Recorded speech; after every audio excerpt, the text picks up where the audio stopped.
একবার এইরকমভাবে কাঁচা আমের আচার বাড়িতে বানিয়ে দেখুন। 1 বছরের বেশি সংরক্ষণ করে রেখে খেতে পারবেন। এইভাবে একবার হলো বাড়িতে বানিয়ে খেয়ে দেখুন। আশা করছি আপনাদের কাছেও রেসিপিটি ভীষণ পছন্দ হবে। আপনাদের কাছে অনুরোধ রইল পুরো ভিডিওটা শেষ পর্যন্ত দেখার। তাহলে চলুন কিভাবে বানিয়েছি দেখে নেওয়া যাক। প্রথমে একটা ফ্রাই প্যানের মধ্যে দিয়ে দিলাম কিছু শুকনো লঙ্কা। এখানে আমি আচারের মশলাটা একটু বেশি করে বানিয়ে নিচ্ছি।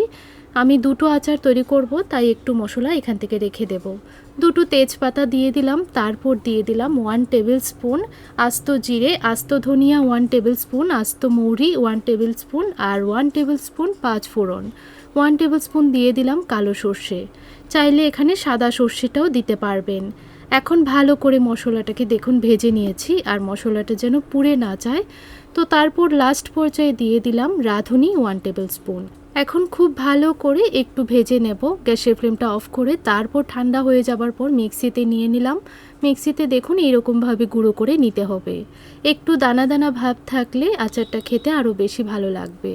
তো এখানে আমি 1 কিলো আম নিয়ে নিলাম। আমগুলোকে ছিলকা তুলে হলুদ আর নুন দিয়ে প্রায় 3 থেকে 4 ঘন্টা রোদের মধ্যে শুকিয়ে নিয়েছি।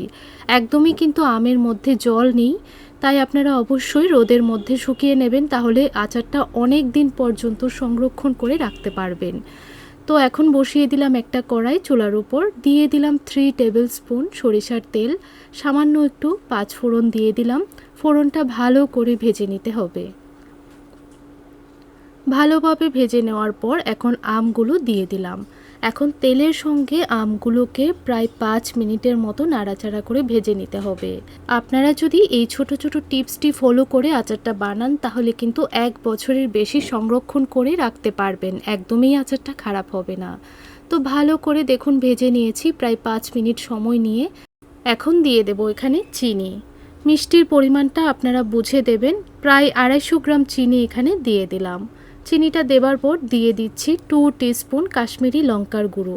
কাশ্মীরি লঙ্কার গুঁড়োটা দিলে কালারটা বেশ ভালো আসে। এখন গ্যাসের ফ্লেমটা একদম লোতে রেখে রান্না করতে হবে যতক্ষণ না পর্যন্ত চিনিটা একদম মেল্ট হয়ে যাচ্ছে। এই দেখুন ভালো করে চিনিটা গলে গেছে।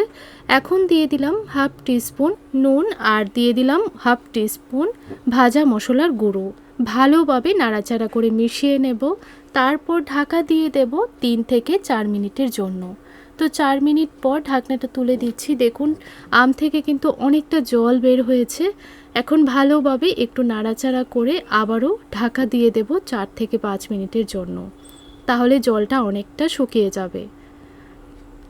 তো প্রায় 5 মিনিট পর ঢাকনাটা তুললাম। বন্ধুরা, আমগুলো খুব ভালো করে সেদ্ধ হয়ে গেছে। এখন এইভাবেই নাড়াচাড়া করে একটু রান্না করব। আর দিয়ে দিলাম 1 টেবিল স্পুন ভাজা মশলার গুঁড়ো।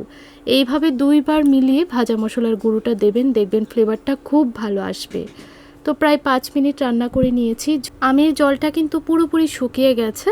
এখন এই আচারটাকে নামিয়ে নেব একটা প্লেটের মধ্যে। খুব ভালো করে ঠান্ডা করে নিতে হবে। চাইলে আপনারা লাস্ট পর্যায়ে সামান্য একটু ভিনিগার দিতে পারেন। যেহেতু আমার আচারটা খুব বেশি দিন সংরক্ষণ করে রাখবো না, তাই এখানে আমি আর ভিনিগার দিলাম না।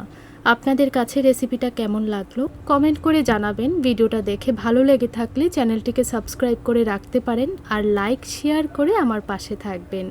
তাহলে বন্ধুরা, আজকে এই পর্যন্তই। দেখা হবে নতুন আরেকটি রেসিপি নিয়ে। ততক্ষণ আপনারা ভালো থাকবেন, সুস্থ থাকবেন। ধন্যবাদ।